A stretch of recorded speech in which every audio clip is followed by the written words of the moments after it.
Assalamualaikum warahmatullahi wabarakatuh.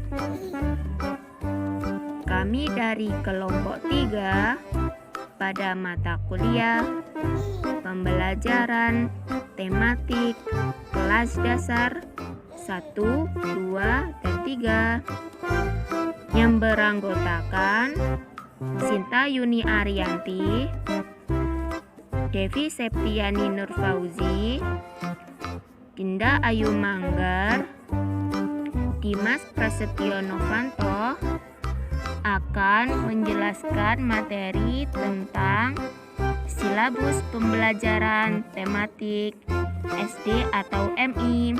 Mari kita dengarkan penjelasan berikut ini. Pengertian silabus. Silabus adalah rencana pembelajaran pada suatu mata pelajaran atau tema tertentu yang mencakup kompetensi inti, kompetensi dasar, materi pembelajaran, kegiatan pembelajaran, penilaian, alokasi waktu, dan sumber belajar.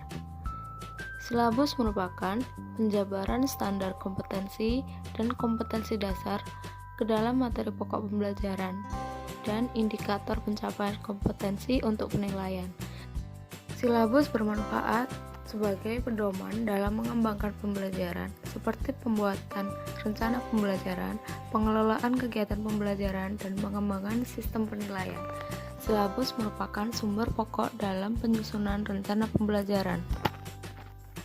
Prinsip dalam pengembangan silabus yang pertama adalah ilmiah. Keseluruhan materi dalam kegiatan yang menjadi muatan dalam silabus harus benar dan dapat dipertanggungjawabkan secara keilmuan. Kedua, relevan. Cakupan, kedalaman, tingkat kesukaran, dan urutan penyajian materi dalam silabus sesuai dengan tingkat perkembangan fisik, intelektual, sosial, emosional, dan spiritual peserta didik. Ketiga, sistematis. Komponen-komponen silabus saling berhubungan secara fungsional dalam mencapai kompetensi. Keempat, konsisten. Adanya hubungan yang konsisten antara kompetensi dasar, indikator, materi pokok atau pembelajaran, kegiatan pembelajaran, sumber belajar, dan sistem penilaian. Kelima, memadai. Cakupan indikator, materi pokok atau pembelajaran, kegiatan pembelajaran, sumber belajar, dan sistem penilaian cukup untuk menunjang pencapaian kompetensi dasar. Keenam, aktual dan kontekstual. Cakupan indikator, materi pokok atau pembelajaran, kegiatan pembelajaran, sumber belajar, dan sistem penilaian memperhatikan perkembangan ilmu, teknologi, dan seni mutakhir dalam kehidupan nyata dan peristiwa yang terjadi. Ketujuh, fleksibel. Keseluruhan komponen silabus dapat mengakomodasi keragaman peserta didik, serta dinamika perubahan yang terjadi di sekolah dan tuntutan masyarakat. Kedelapan, menyeluruh.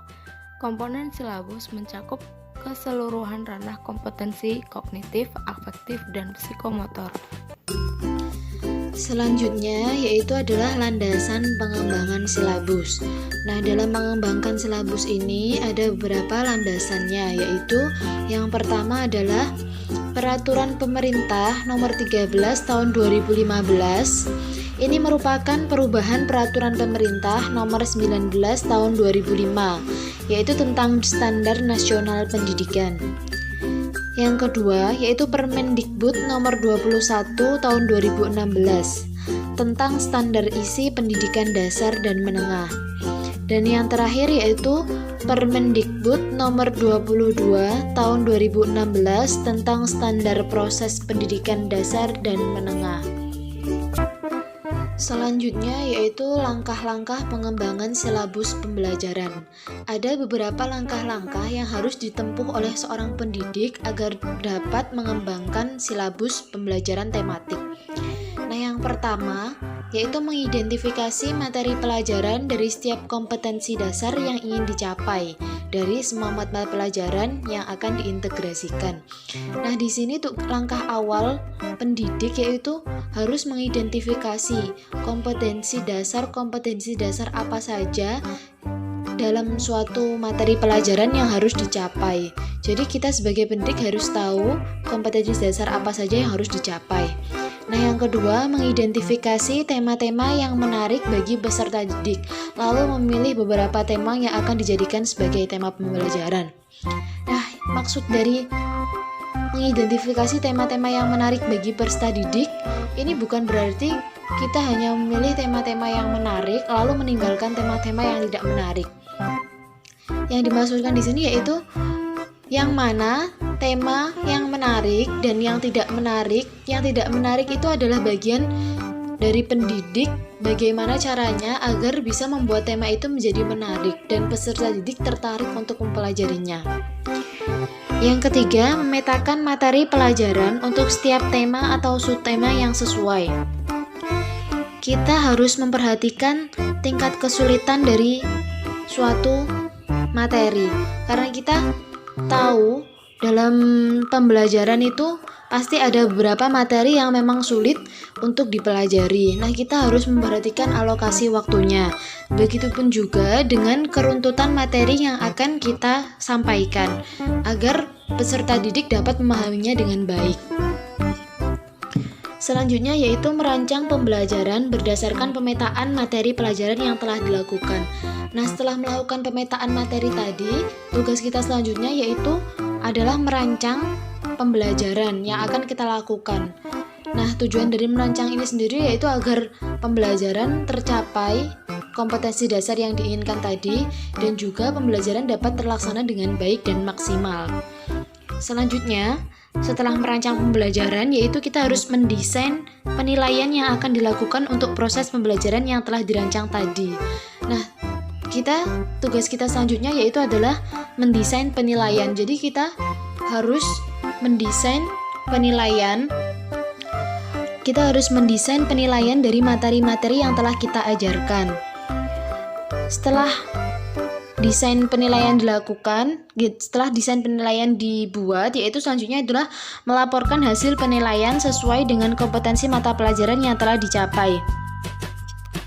Nah, laporan dari hasil penilaian ini akan dijadikan sebagai dasar atau tolak ukur pendidik untuk melakukan evaluasi pembelajaran agar pendidik dapat mengetahui mana-mana saja kompetensi dasar yang mungkin belum dicapai maksimal oleh peserta didik dan pendidik dapat mengevaluasinya.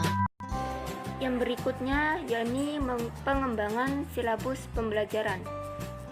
Silabus tematik di SD dikembangkan menggunakan model jaring laba-laba atau Weber. Pembelajaran terpadu model jaring laba-laba dikembangkan dengan memadukan beberapa mata pelajaran yang diikat dalam suatu tema. Pengembangan silabus dilakukan merujuk silabus mata pelajaran untuk materi pokok menyesuaikan dengan kompetensi dasar setiap mata pelajaran. Dan sedangkan pembelajaran merupakan gabungan pembelajaran untuk satu tema atau subtema untuk seluruh kompetensi dasar dari semua mata pelajaran yang diikat dalam tema atau subtema tersebut. Dan selanjutnya yakni mekanisme pengembangan silabus. Dalam mengembangkan silabus, ada beberapa mekanisme yang perlu diketahui dan dipahami. Di antaranya, yang pertama yakni mengkaji kompetensi inti dan kompetensi dasar.